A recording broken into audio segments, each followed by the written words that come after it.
Hay una verdad que la ciencia ficción nunca te cuenta. No morirías en el espacio interestelar porque algo saliera mal. Morirías porque todo saliera perfectamente bien. La radiación cósmica destruiría tu ADN célula por célula durante décadas. La ausencia de gravedad convertiría tus huesos en polvo.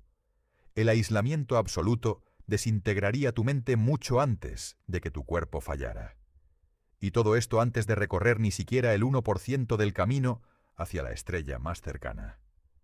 El universo no necesita matarte con una explosión dramática.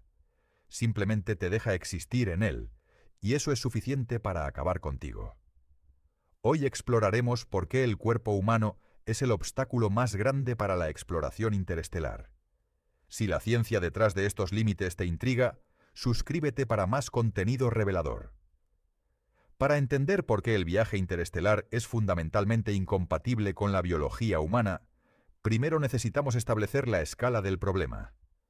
La estrella más cercana a nuestro Sol es Próxima Centauri, situada a 4.24 años luz de distancia. Un año luz equivale a aproximadamente 9.460.000 millones de kilómetros. Multiplica eso por 4.24 y obtienes una distancia que supera los 40 billones de kilómetros. Con la tecnología de propulsión más avanzada que los seres humanos han desarrollado actualmente, la sonda New Horizons, una de las naves más rápidas jamás lanzadas, viaja a aproximadamente 58.000 kilómetros por hora. A esa velocidad, llegar a Próxima Centauri tomaría aproximadamente 77.000 años. Para poner esto en perspectiva, la civilización humana completa, desde las primeras ciudades de Mesopotamia hasta el mundo actual, abarca apenas unos 10.000 años. Necesitaríamos 7 veces toda la historia de la civilización humana solo para llegar a nuestra estrella vecina más cercana. Pero imaginemos por un momento que de alguna manera resolvemos el problema de la velocidad. Supongamos que logramos construir una nave que viaja al 1% de la velocidad de la luz, lo que reduciría el viaje a aproximadamente 424 años. O incluso al 10% de la velocidad de la luz, llevando el tiempo de viaje a 42 años. Incluso en estos escenarios optimistas, que van mucho más allá de cualquier tecnología concebible hoy en día, los seres humanos a bordo enfrentarían obstáculos que no tienen solución tecnológica. Obstáculos escritos directamente en la biología de nuestra especie. El primero y quizás más devastador de estos obstáculos es la radiación cósmica. En la Tierra vivimos protegidos por dos escudos formidables: el campo magnético de nuestro planeta y nuestra atmósfera. El campo magnético desvía las partículas cargadas del viento solar y de los rayos cósmicos galácticos. La atmósfera, con una masa equivalente a 10 metros de agua sobre cada centímetro cuadrado de superficie, absorbe la radiación que logra penetrar el campo magnético. En órbita baja terrestre, donde opera la Estación Espacial Internacional, los astronautas todavía reciben cierta protección del campo magnético de la Tierra. Aún así, reciben dosis de radiación aproximadamente 10 veces mayores que las personas en la superficie terrestre. Los astronautas que pasan 6 meses en la Estación Espacial Internacional acumulan una dosis de radiación de aproximadamente 150 milisieverts, comparado con los 2 a 3 milisieverts que recibe una persona en la superficie terrestre durante el mismo periodo. Ahora bien, más allá de la magnetosfera terrestre, en el espacio interplanetario, la situación empeora dramáticamente. Las misiones Apolo que llevaron astronautas a la Luna atravesaron el cinturón de Van Allen, una región de radiación intensa, y luego operaron en el espacio interplanetario sin la protección del campo magnético terrestre. Los astronautas de Apolo recibieron dosis de radiación significativamente mayores que sus colegas en órbita baja. Pero el espacio interplanetario dentro de nuestro sistema solar todavía recibe cierta protección del Sol mismo. El viento solar, ese flujo constante de partículas cargadas que emana de nuestra estrella, crea una burbuja llamada heliosfera, que se extiende mucho más allá de la órbita de Plutón. Esta burbuja desvía parcialmente los rayos cósmicos, galácticos, esas partículas de alta energía, aceleradas por supernovas y otros fenómenos violentos en la galaxia. Las sondas Voyager, que cruzaron el límite de la heliosfera, detectaron exactamente lo que los científicos predijeron: un aumento dramático en la intensidad de los rayos cósmicos galácticos una vez que abandonaron la protección de la burbuja solar. En el espacio interestelar verdadero, la intensidad de la radiación cósmica es aproximadamente 4 veces mayor que dentro de la heliosfera. Para una tripulación humana en una nave interestelar, esto representa un problema aparentemente insuperable. Los rayos cósmicos galácticos son partículas atómicas aceleradas a una fracción significativa de la velocidad de la luz. Incluyen protones, núcleos de helio y núcleos de elementos más pesados, todos viajando con energías enormes. A diferencia de la radiación de rayos X o gamma, que puede ser bloqueada por material suficientemente denso, las partículas de alta energía de los rayos cósmicos pueden penetrar metros de blindaje metálico. Y aquí está el problema cruel. Cuando estas partículas de alta energía golpean el blindaje de la nave, crean una lluvia de partículas secundarias, neutrones, mesones y otros fragmentos subatómicos, que en algunos casos son incluso más dañinos que la radiación original. Es como intentar defenderte de una bala construyendo una pared de madera, solo para descubrir que la bala fragmenta la madera en astillas que son igualmente letales. Los estudios de la NASA han calculado que una misión tripulada a Marte, que duraría aproximadamente 3 años de ida y vuelta, expondría a los astronautas a aproximadamente 660 milisieverts de radiación. Esto supera el límite de exposición de por vida de la NASA para los astronautas, establecido en 600 milisieverts. Y Marte está dentro de nuestro sistema solar, todavía parcialmente protegido por la heliosfera. Para una misión interestelar que dure décadas o siglos en el espacio profundo fuera de la heliosfera, la dosis acumulada de radiación sería incompatiblemente letal. Cada célula del cuerpo humano sería bombardeada constantemente por partículas de alta energía. El ADN, esa molécula extraordinariamente delicada que contiene las instrucciones para toda la biología de un ser humano, sufriría daños continuos. El cuerpo humano tiene mecanismos de reparación del ADN notablemente eficientes. Cada célula repara miles de lesiones en su ADN cada día, causadas por procesos metabólicos normales y exposición a radiación de fondo. Pero estos mecanismos tienen límites. Cuando la tasa de daño supera la capacidad de reparación, el ADN acumula mutaciones.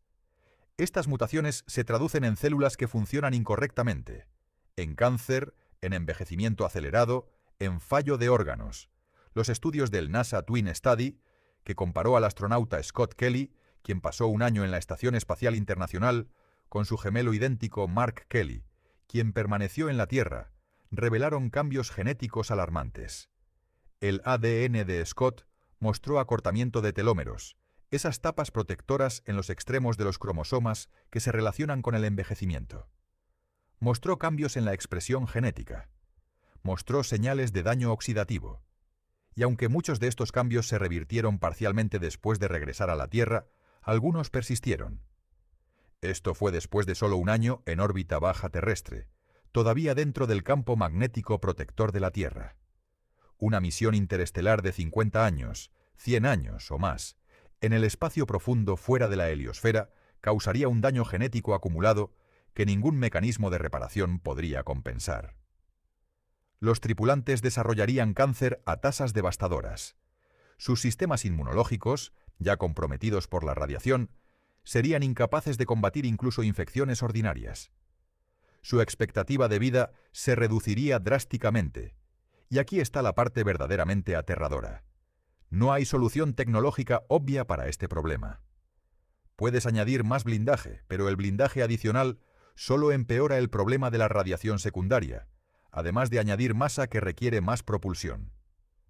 Puedes usar campos magnéticos artificiales para desviar partículas cargadas, pero los campos magnéticos suficientemente fuertes para proteger a los tripulantes requerirían cantidades absurdas de energía y crearían sus propios riesgos para la salud. Puedes usar medicamentos para estimular la reparación del ADN, pero no existe ningún fármaco capaz de compensar décadas de daño radiactivo continuo. La radiación cósmica es el primer guardián del espacio interestelar, y es prácticamente invencible con la biología y la tecnología que tenemos. Pero espera, porque la radiación es solo el comienzo. Hay otro proceso destructivo que estaría trabajando silenciosamente en el cuerpo de cada tripulante desde el primer día del viaje. Un proceso que los científicos conocen bien, pero para el cual no tienen solución completa. Y está relacionado con algo tan fundamental como la gravedad misma. La gravedad es tan constante en nuestra experiencia cotidiana que rara vez pensamos en ella. Está siempre ahí, tirando de nosotros hacia la Tierra con una fuerza de 9,8 metros por segundo cuadrado. Es el fondo invisible de toda nuestra existencia física. Y resulta que nuestros cuerpos no solo toleran esta fuerza constante, la necesitan para funcionar correctamente. Cada sistema del cuerpo humano ha evolucionado durante millones de años en presencia de la gravedad terrestre. El sistema óseo, el sistema muscular, el sistema cardiovascular, el sistema vestibular que controla el equilibrio, incluso el sistema inmunológico, todos asumen que la gravedad estará presente. Cuando esa suposición se rompe, todo comienza a fallar. Comencemos con los huesos. En la Tierra, los huesos están sometidos constantemente a cargas mecánicas. Cada vez que caminas, corres o simplemente te pones de pie, tus huesos soportan el peso de tu cuerpo. Esta carga mecánica es esencial para que los huesos mantengan su densidad. Las células llamadas osteoblastos construyen nuevo tejido óseo en respuesta a la presión mecánica, mientras que los osteoclastos eliminan el tejido óseo viejo. En equilibrio, este proceso mantiene huesos densos y fuertes. En microgravedad, esta carga mecánica desaparece. Los osteoclastos continúan descomponiendo el tejido óseo, pero los osteoblastos reducen su actividad porque no hay señales mecánicas que estimulen la construcción de nuevo hueso. El resultado es una pérdida de densidad ósea a un ritmo alarmante, aproximadamente 1 a 2% por mes en las regiones más afectadas, como la columna vertebral, la cadera y las piernas. Los astronautas de la Estación Espacial Internacional, que pasan 6 meses en órbita, pierden en promedio entre el 10 y el 15% de la densidad ósea en la cadera y la columna lumbar. Esto es comparable a lo que una persona experimenta durante décadas de osteoporosis en la Tierra. Y aunque parte de esta densidad se recupera después de regresar a la gravedad terrestre, los estudios muestran que la recuperación completa puede tardar años, y en algunos casos la pérdida es permanente. Para una misión interestelar de 50 años sin gravedad artificial, la pérdida ósea sería catastrófica. Los huesos se volverían tan frágiles que los movimientos más simples causarían fracturas espontáneas. La columna vertebral, que soporta el peso de todo el torso en la Tierra, colapsaría bajo su propia debilidad. Los tripulantes quedarían incapacitados mucho antes de llegar a su destino. Los músculos sufren un destino similar. Sin la resistencia constante de la gravedad, los músculos se atrofian rápidamente. En la Tierra, incluso simplemente estar de pie requiere que los músculos de las piernas, la espalda y el abdomen trabajen constantemente para mantenerte erguido. En microgravedad, este trabajo desaparece. Los músculos, siguiendo el principio de úsalo o piérdelo, se encogen y debilitan. Los astronautas en la Estación Espacial Internacional hacen ejercicio 2 horas diarias precisamente para combatir esta atrofia muscular. Usan cintas de correr con sistemas de sujeción, bicicletas estáticas y máquinas de resistencia especialmente diseñadas para simular la carga muscular. Aún con este régimen de ejercicio intensivo, todavía experimentan pérdida muscular significativa. En una nave interestelar, el espacio y los recursos para ejercicio serían limitados. El tiempo que los tripulantes podrían dedicar al ejercicio también estaría restringido por las innumerables otras demandas de operar una nave espacial durante décadas. La atrofia muscular progresiría hasta el punto en que los tripulantes serían físicamente incapaces de caminar o realizar tareas físicas básicas. Pero quizás el sistema más preocupante que se ve afectado por la microgravedad es el cardiovascular. En la Tierra, el corazón trabaja constantemente contra la gravedad para bombear sangre hacia arriba, hacia el cerebro y los pulmones. Esta resistencia mantiene el corazón fuerte y eficiente. En microgravedad, los fluidos corporales se redistribuyen hacia la parte superior del cuerpo. El corazón ya no necesita trabajar tan duro para bombear sangre hacia arriba, porque la gravedad no está tirando de ella hacia abajo. El resultado es lo que los astrónomos llaman síndrome de cara de luna llena. Ese aspecto hinchado que tienen los astronautas en microgravedad mientras sus piernas se adelgazan. Más preocupante es que el corazón, al no necesitar trabajar tan duro, comienza a atrofiarse. Se vuelve más pequeño, más débil y menos eficiente. Los estudios han mostrado que los astronautas en misiones largas experimentan reducción del volumen cardíaco y disminución de la presión arterial. A largo plazo, estos cambios cardiovasculares pueden ser devastadores. Un corazón debilitado después de décadas en microgravedad podría ser incapaz de bombear sangre adecuadamente, incluso en condiciones de baja demanda.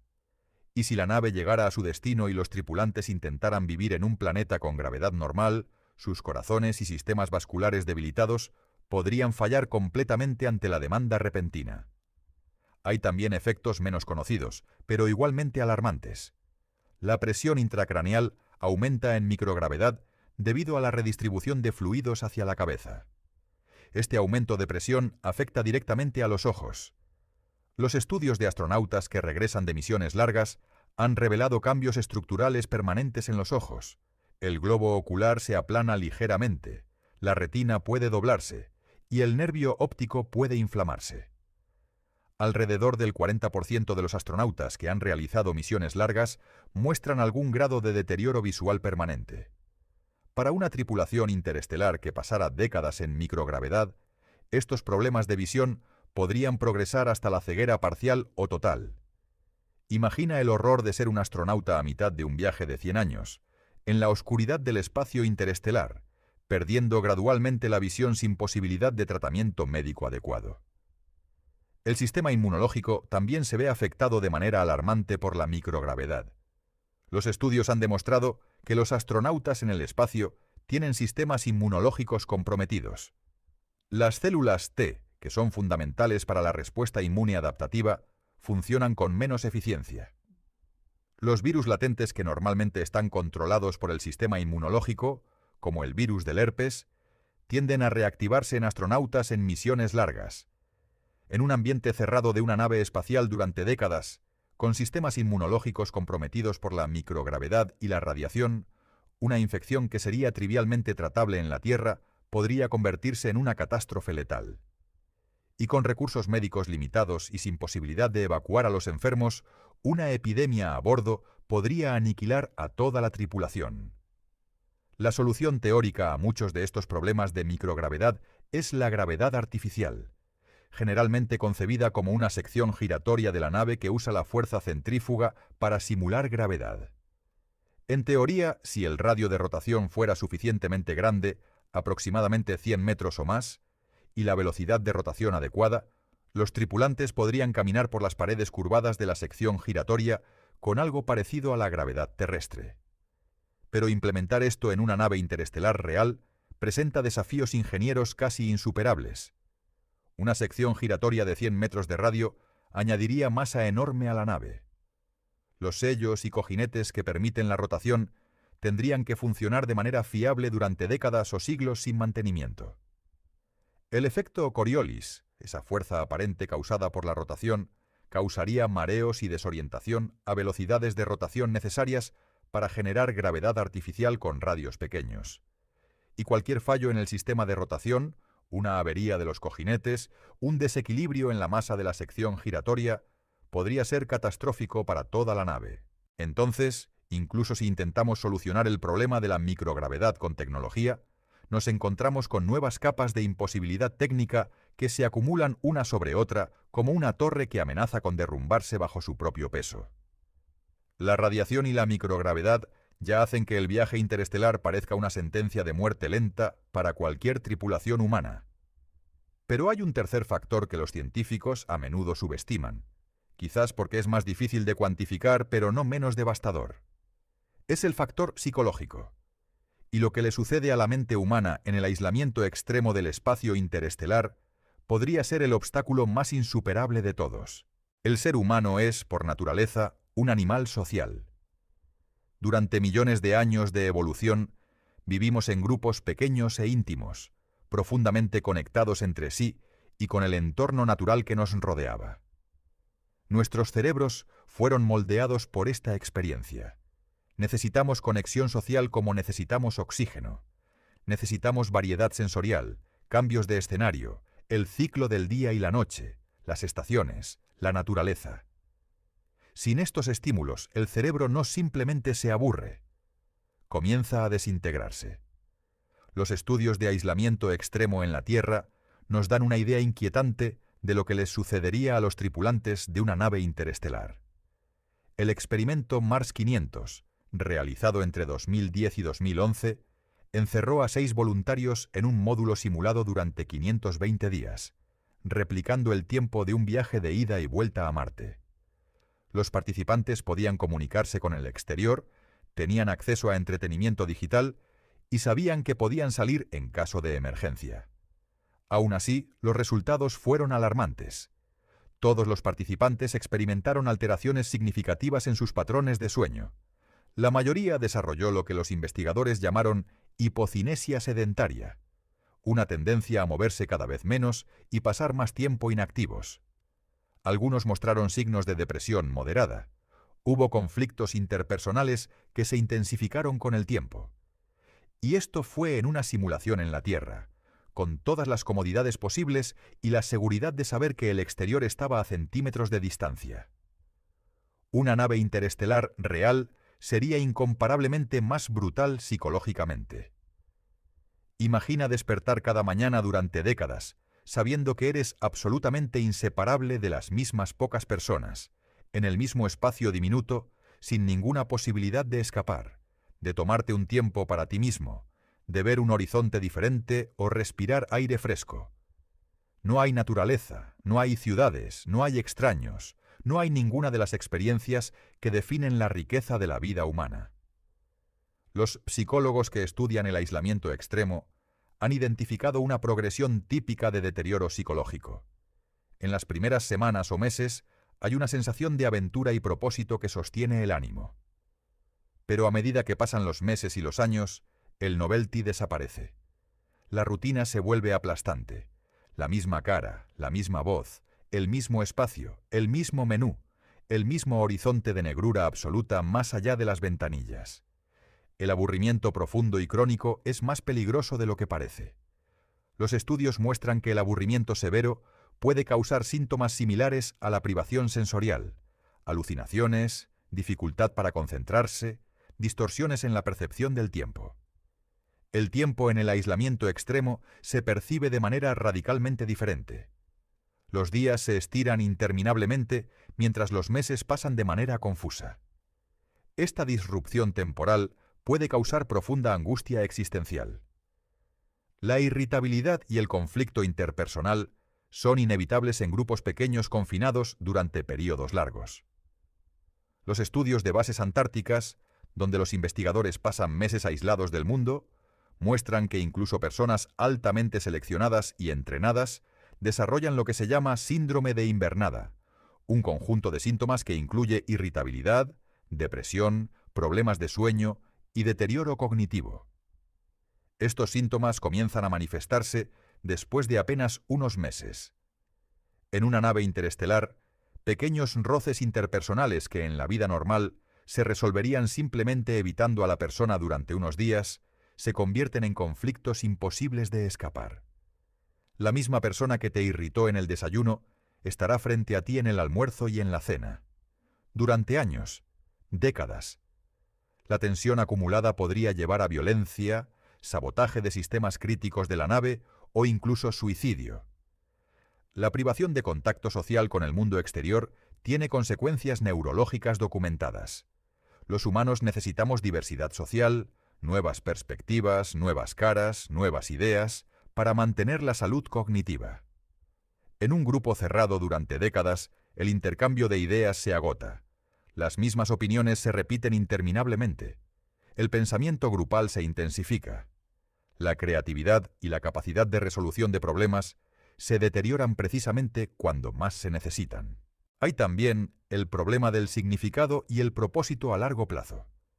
Imagina que tienes 50 años cuando partes en una misión interestelar. El viaje dura 40 años. Cuando llegues al sistema estelar de destino, tendrás 90 años si es que llegas vivo. No verás los resultados de tu exploración. No podrás compartir tus descubrimientos con nadie en la Tierra de manera significativa, dado el retraso de comunicaciones de años. El sacrificio es total, y la recompensa, si existe, llegará demasiado tarde para disfrutarla. Este problema del significado aplazado es devastador psicológicamente. Los seres humanos necesitamos ver los resultados de nuestras acciones en plazos de tiempo que nuestra psicología pueda procesar. Podemos trabajar durante años hacia un objetivo si vemos progreso incremental, pero trabajar durante décadas hacia un objetivo tan lejano que ni siquiera está claro que lo alcanzaremos en vida, en total aislamiento, sin reconocimiento del mundo exterior, es una prueba psicológica para la que la mente humana simplemente no está equipada. Y luego está lo que los psicólogos llaman el problema de la Tierra inalcanzable. Los astronautas de la Estación Espacial Internacional experimentan algo poderoso cuando miran por la ventana y ven la Tierra girando debajo de ellos, hermosa y azul y viva. Esa visión es un ancla psicológica. Les recuerda que hay un hogar al que regresarán, que están conectados a algo más grande que la pequeña cápsula metálica en la que viven. En una nave interestelar, a medida que pasan los años, la Tierra se convierte en un punto de luz indistinguible de las estrellas, y eventualmente desaparece por completo en el brillo de fondo del cosmos. Para los tripulantes, esto representa una pérdida psicológica profunda, la pérdida visual del único hogar que la humanidad ha conocido. Estudios sobre el efecto de perspectiva general, ese cambio profundo en la psique que experimenta cuando ves la Tierra desde el espacio, sugieren que esta pérdida podría ser devastadora para la salud mental a largo plazo. Los psicólogos espaciales han considerado varias estrategias para abordar estos problemas. La terapia psicológica regular a través de comunicaciones con la Tierra es una opción, pero con los retrasos de comunicación de años que implica el espacio interestelar, la terapia en tiempo real es imposible. Podrías enviar un mensaje describiendo tu crisis psicológica y recibir una respuesta 4 años después, cuando la crisis ya habrá evolucionado de maneras imprevisibles. La hibernación o el sueño inducido, como se ve en la ciencia ficción, es otra solución propuesta. Si los tripulantes pudieran pasar la mayor parte del viaje en un estado de metabolismo reducido, despertando solo periódicamente, el tiempo subjetivo del viaje se reduciría dramáticamente. Pero la hibernación humana sigue siendo ciencia ficción. Ningún mecanismo biológico conocido permite que el cuerpo humano sobreviva periodos prolongados en un estado de metabolismo suficientemente reducido para hacer esto viable. Los experimentos con animales hibernantes, como osos y ardillas terrestres, han revelado que estos animales tienen adaptaciones biológicas específicas que los humanos simplemente no poseemos. Hay también el enfoque de las generaciones, enviar una nave tan grande y autosuficiente que múltiples generaciones nazcan, vivan y mueran durante el viaje, con solo los descendientes llegando al destino. Pero esto introduce un conjunto completamente nuevo y devastador de problemas psicológicos y éticos que exploraremos más adelante. Por ahora, basta con decir que ninguna de las soluciones propuestas resuelve satisfactoriamente los problemas psicológicos del viaje interestelar. La mente humana, esa extraordinaria máquina de conciencia y experiencia que nos hace quienes somos, no está diseñada para el aislamiento absoluto, la monotonía extrema y la privación sensorial prolongada del espacio interestelar. Y mientras que el cuerpo puede ser mantenido vivo artificialmente durante más tiempo del que naturalmente sobreviviría, la mente no tiene el mismo tipo de soporte vital tecnológico disponible. Podemos construir sistemas de reciclaje de aire y agua. Podemos cultivar alimentos en módulos hidropónicos. Pero no podemos construir una máquina que reemplace la necesidad humana de conexión, variedad, naturaleza y propósito tangible. La mente humana, en 1980, el ambiente interestelar se apagaría lentamente como una llama sin oxígeno. Y sin embargo, incluso si pudiéramos de alguna manera abordar los desafíos de la radiación, la microgravedad y el deterioro psicológico, nos quedarían problemas igualmente insuperables relacionados con el sustento básico, el soporte vital y la ingeniería de sistemas que deben funcionar perfectamente durante períodos de tiempo que van más allá de cualquier experiencia tecnológica humana. Hemos explorado cómo la radiación destruye el ADN, cómo la microgravedad deshace el cuerpo y cómo el aislamiento corroe la mente. Pero hay quienes argumentan que estos problemas podrían superarse con una solución radical: las naves generacionales. La idea es simple en concepto, aunque devastadora en sus implicaciones. En lugar de intentar mantener viva a una tripulación durante décadas o siglos, construyes una nave lo suficientemente grande para albergar una comunidad completa. Los viajeros originales morirán durante el trayecto. Sus hijos también. Y los hijos de sus hijos. Solo después de múltiples generaciones, los descendientes de quienes partieron llegarán al destino. Es una solución que aparece repetidamente en la ciencia ficción. Y superficialmente parece elegante. Pero cuando los científicos y filósofos comienzan a analizar seriamente lo que implicaría una nave generacional real, emergen problemas que hacen que los desafíos que hemos discutido hasta ahora parezcan menores. El primer problema es genético. La diversidad genética es esencial para la salud a largo plazo de cualquier población. Cuando una población se reduce a un número pequeño de individuos, como inevitablemente lo sería la tripulación de cualquier nave interestelar práctica, comienza un proceso llamado cuello de botella genético. Los genes deletéreos, que normalmente se diluyen en una población grande, comienzan a concentrarse. La endogamia se vuelve inevitable. Enfermedades genéticas que son raras en poblaciones grandes se vuelven comunes. Los genetistas de poblaciones han calculado que se necesitaría un mínimo de varios miles de individuos para mantener una diversidad genética saludable a lo largo de múltiples generaciones. Algunos estudios sugieren que el número mínimo viable podría ser tan alto de 10.000 a 14.000 personas. Una nave capaz de transportar a 10.000 personas de manera autosuficiente durante siglos sería una estructura de proporciones casi inconcebibles, más parecida a una ciudad flotante que a cualquier nave espacial que podamos imaginar actualmente. Incluso si resolviéramos el problema del tamaño mediante el almacenamiento de material genético diverso y técnicas de reproducción asistida, surgen preguntas éticas que no tienen respuesta fácil. ¿Quién decide cómo se usa el banco genético? ¿Cómo se regula la reproducción en una comunidad cerrada donde la diversidad genética debe ser gestionada deliberadamente? ¿Qué pasa cuando las preferencias personales de los individuos entran en conflicto con las necesidades genéticas de la comunidad? Pero el problema más profundo de las naves generacionales no es genético ni técnico, es ético y filosófico. Las personas que parten en la nave lo hacen por elección propia. Han decidido sacrificar sus vidas en este viaje colosal. Esa es su decisión y podría argumentarse que es éticamente válida. Pero sus hijos no tienen esa opción. Nacen en la nave sin haber elegido nunca estar allí. Crecen en un espacio cerrado, sin haber conocido nunca un cielo abierto, sin haber sentido nunca el viento o la lluvia, sin haber experimentado la inmensidad de un océano o la majestuosidad de una montaña. Toda su existencia transcurre en un tubo de metal volando a través de la oscuridad. ¿Es ético condenar a generaciones enteras de seres humanos a una existencia así sin su consentimiento? Esta pregunta no tiene una respuesta científica. Es una pregunta moral que las sociedades humanas aún no han respondido satisfactoriamente.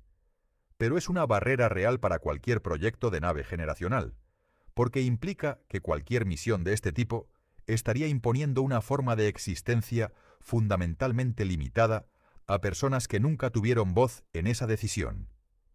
Y hay otro problema igualmente profundo: la preservación del propósito de la misión a través de las generaciones. La primera generación está impulsada por el sueño de exploración, interestelar. Han visto la Tierra, han elegido dejarla, y comprenden el significado de lo que están haciendo. Pero para la tercera, cuarta o décima generación, la Tierra es solo un concepto abstracto, una historia que sus antepasados contaban, un lugar que nunca han visto ni sentirán nunca bajo sus pies. ¿Por qué debería esa 10ª generación sentirse obligada a continuar la misión que sus tatarabuelos eligieron? No tienen ninguna razón inherente para hacerlo más allá de la tradición y el adoctrinamiento. La historia humana está llena de ejemplos de cómo los objetivos y valores cambian dramáticamente a lo largo de las generaciones. Las ideologías que parecían eternas colapsan en pocas décadas. Las instituciones que se creían permanentes se disuelven. ¿Por qué sería diferente en una nave generacional? Podría surgir un movimiento dentro de la nave que rechazara la misión original, que decidiera dar la vuelta, si eso fuera técnicamente posible, o que simplemente abandonara el objetivo de llegar a un destino específico y comenzara a ver la nave como su hogar permanente, sin ningún deseo de aterrizar en ningún lugar. La nave se convertiría en una civilización errante, una isla flotante de humanidad perdida entre las estrellas sin propósito ni destino. Ahora dejemos de lado por un momento los problemas humanos y consideremos los problemas de ingeniería pura. Porque incluso si tuviéramos tripulantes perfectamente sanos psicológica y físicamente, con una diversidad genética adecuada y un compromiso inquebrantable con la misión, todavía necesitarían una nave que funcionara de manera fiable durante siglos, y eso podría ser el problema más técnicamente insuperable de todos. El componente tecnológico que ha funcionado durante más tiempo en el espacio profundo es la sonda Voyager 1, lanzada en 1977. Actualmente, casi 50 años después, está experimentando fallos graves. Sus sistemas informáticos están corrompiendo datos. Sus propulsores se están obstruyendo. Sus instrumentos están fallando uno por uno. Y la Voyager es un sistema relativamente simple, sin partes móviles complejas, sin sistemas de soporte vital, sin miles de subsistemas interconectados. Una nave interestelar tripulada sería órdenes de magnitud más compleja. Necesitaría sistemas de soporte vital que reciclaran el aire y el agua, con una eficiencia cercana al 100% durante siglos. Necesitaría sistemas de propulsión que funcionaran sin mantenimiento mayor durante décadas. Necesitaría sistemas informáticos que no se corrompieran ni fallaran durante siglos de exposición a la radiación cósmica. Necesitaría sistemas médicos capaces de tratar enfermedades y lesiones sin acceso a una cadena de suministro de medicamentos o equipos de reemplazo. El concepto de mantenimiento en una nave interestelar es aterrador cuando se piensa detenidamente. Cada componente tiene una vida útil finita. Cada sello, cada cojinete, cada válvula, cada circuito electrónico eventualmente falla. En la Tierra, cuando algo se rompe, simplemente fabricamos una pieza de reemplazo o pedimos una. En una nave interestelar no hay tienda de repuestos, no hay fábrica a la que recurrir. Todo lo que necesitas para las próximas generaciones debe estar a bordo desde el principio, o debe poder fabricarse a bordo. Esto implicaría que la nave debería ser esencialmente una civilización industrial autosuficiente en miniatura. Necesitaría ser capaz de extraer materias primas, procesarlas y fabricar piezas de reemplazo para cada sistema crítico. Desde tuercas y tornillos hasta chips de computadora, desde membranas de filtración de agua hasta aleaciones metálicas especializadas. La masa y el volumen de las instalaciones necesarias para esto serían astronómicos. Y hay otro problema que rara vez se menciona: la corrupción del conocimiento técnico a través de las generaciones. Actualmente, los sistemas más complejos que operamos, centrales nucleares, grandes redes de telecomunicaciones, infraestructura de Internet, requieren enormes comunidades de especialistas altamente entrenados para mantenerlos funcionando. Una nave interestelar necesitaría mantener ese conocimiento especializado durante generaciones. Pero el conocimiento técnico es sorprendentemente frágil. Las habilidades que no se practican se pierden. Los manuales técnicos se vuelven incomprensibles si no hay nadie que los enseñe activamente. La historia está llena de ejemplos de tecnologías que se perdieron porque la cadena de transmisión del conocimiento se rompió. el concreto romano, las técnicas de construcción de ciertas catedrales medievales, procesos metalúrgicos de civilizaciones antiguas. Todos se perdieron no porque los materiales desaparecieran, sino porque el conocimiento de cómo usarlos murió con las personas que lo poseían. En una nave generacional, si la única persona que sabe cómo reparar el sistema de reciclaje de agua muere sin haber transmitido ese conocimiento, toda la tripulación podría morir de sed en cuestión de días. Si los expertos en propulsión de una generación no logran educar adecuadamente a la siguiente, la nave podría quedar a la deriva en el espacio interestelar sin nadie capaz de corregir su trayectoria. Todo esto nos lleva a una conclusión, que la física, la biología, la psicología y la ingeniería parecen apoyar unánimemente. El viaje interestelar tripulado, tal como lo concebimos con la biología humana actual y las leyes físicas conocidas, es fundamentalmente incompatible con la supervivencia humana. No es una cuestión de falta de tecnología que eventualmente resolveremos. Es una cuestión de barreras fundamentales escritas en la naturaleza misma del universo y en la naturaleza misma de lo que somos como especie. Hemos explorado cómo la radiación destruye el ADN, cómo la microgravedad deshace el cuerpo y cómo el aislamiento corroe la mente. Pero hay quienes argumentan que estos problemas podrían superarse con una solución radical: las naves generacionales. La idea es simple en concepto, aunque devastadora en sus implicaciones. En lugar de intentar mantener viva a una tripulación durante décadas o siglos, construyes una nave lo suficientemente grande para albergar una comunidad completa. Los viajeros originales morirán durante el trayecto, sus hijos también, y los hijos de sus hijos. Solo después de múltiples generaciones, los descendientes de quienes partieron llegarán al destino.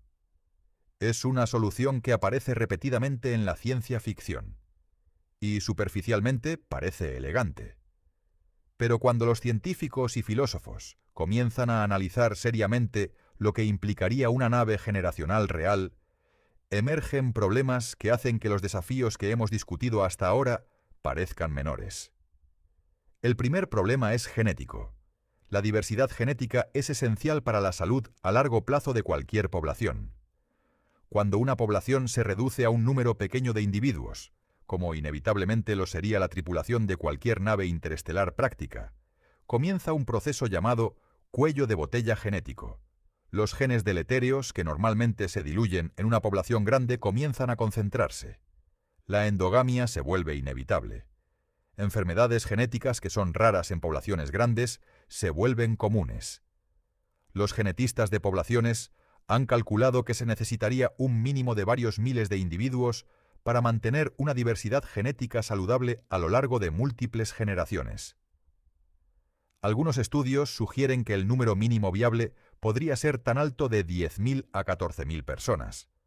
Una nave capaz de transportar a 10.000 personas de manera autosuficiente durante siglos sería una estructura de proporciones casi inconcebibles, más parecida a una ciudad flotante que a cualquier nave espacial que podamos imaginar actualmente.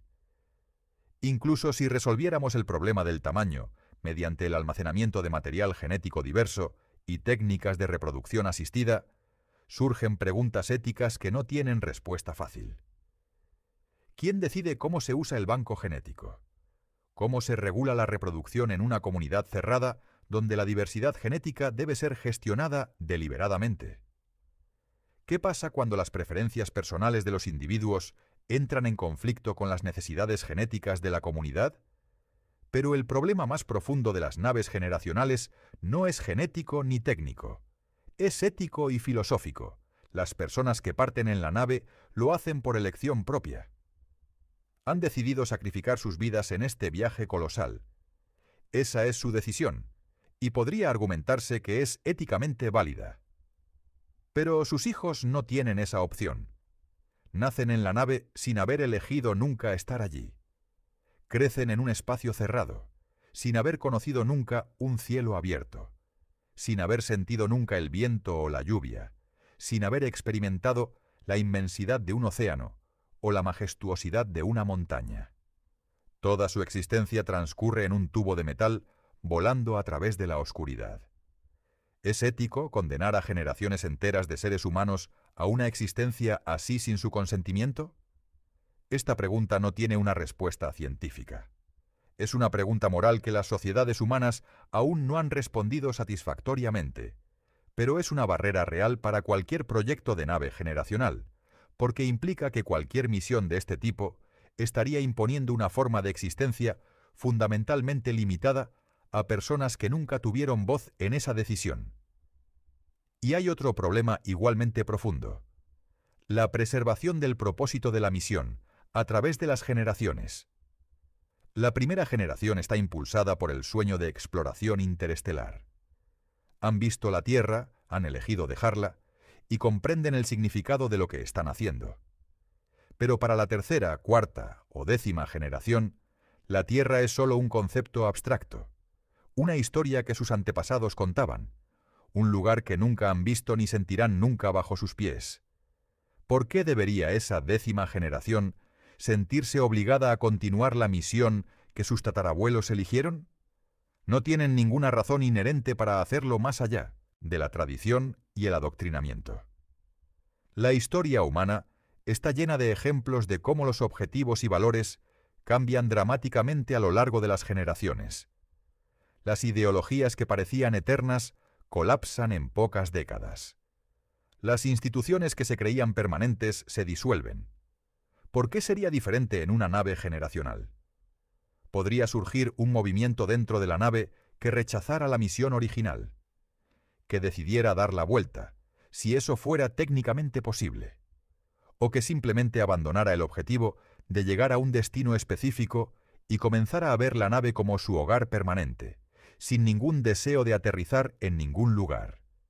La nave se convertiría en una civilización errante, una isla flotante de humanidad perdida entre las estrellas sin propósito ni destino. Ahora, dejemos de lado por un momento los problemas humanos y consideremos los problemas de ingeniería pura. Porque incluso si tuviéramos tripulantes perfectamente sanos psicológica y físicamente, con una diversidad genética adecuada y un compromiso inquebrantable con la misión, todavía necesitarían una nave que funcionara de manera fiable durante siglos. Y eso podría ser el problema más técnicamente insuperable de todos. El componente tecnológico que ha funcionado durante más tiempo en el espacio profundo es la sonda Voyager 1, lanzada en 1977. Actualmente, casi 50 años después, está experimentando fallos graves. Sus sistemas informáticos están corrompiendo datos. Sus propulsores se están obstruyendo. Sus instrumentos están fallando uno por uno. Y la Voyager es un sistema relativamente simple, sin partes móviles complejas, sin sistemas de soporte vital, sin miles de subsistemas interconectados. Una nave interestelar tripulada sería órdenes de magnitud más compleja. Necesitaría sistemas de soporte vital que reciclaran el aire y el agua con una eficiencia cercana al 100% durante siglos. Necesitaría sistemas de propulsión que funcionaran sin mantenimiento mayor durante décadas. Necesitaría sistemas informáticos que no se corrompieran ni fallaran durante siglos de exposición a la radiación cósmica. Necesitaría sistemas médicos capaces de tratar enfermedades y lesiones sin acceso a una cadena de suministro de medicamentos o equipos de reemplazo. El concepto de mantenimiento en una nave interestelar es aterrador cuando se piensa detenidamente. Cada componente tiene una vida útil finita. Cada sello, cada cojinete, cada válvula, cada circuito electrónico eventualmente falla. En la Tierra, cuando algo se rompe, simplemente fabricamos una pieza de reemplazo o pedimos una. En una nave interestelar no hay tienda de repuestos. No hay fábrica a la que recurrir. Todo lo que necesitas para las próximas generaciones debe estar a bordo desde el principio, o debe poder fabricarse a bordo. Esto implicaría que la nave debería ser esencialmente una civilización industrial autosuficiente en miniatura. Necesitaría ser capaz de extraer materias primas, procesarlas y fabricar piezas de reemplazo para cada sistema crítico. Desde tuercas y tornillos hasta chips de computadora, desde membranas de filtración de agua hasta aleaciones metálicas especializadas. La masa y el volumen de las instalaciones necesarias para esto serían astronómicos. Y hay otro problema que rara vez se menciona: la corrupción del conocimiento técnico a través de las generaciones. Actualmente, los sistemas más complejos que operamos, centrales nucleares, grandes redes de telecomunicaciones, infraestructura de Internet, requieren enormes comunidades de especialistas altamente entrenados para mantenerlos funcionando. Una nave interestelar necesitaría mantener ese conocimiento especializado durante generaciones. Pero el conocimiento técnico es sorprendentemente frágil.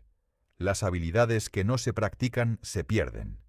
Los manuales técnicos se vuelven incomprensibles si no hay nadie que los enseñe activamente.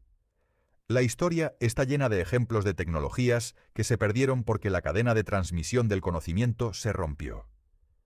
El concreto romano, las técnicas de construcción de ciertas catedrales medievales, procesos metalúrgicos de civilizaciones antiguas, todos se perdieron no porque los materiales desaparecieran, sino porque el conocimiento de cómo usarlos murió con las personas que lo poseían. En una nave generacional, si la única persona que sabe cómo reparar el sistema de reciclaje de agua muere sin haber transmitido ese conocimiento, toda la tripulación podría morir de sed en cuestión de días. Si los expertos en propulsión de una generación no logran educar adecuadamente a la siguiente, la nave podría quedar a la deriva en el espacio interestelar sin nadie capaz de corregir su trayectoria. Todo esto nos lleva a una conclusión que la física, la biología, la psicología y la ingeniería parecen apoyar unánimemente.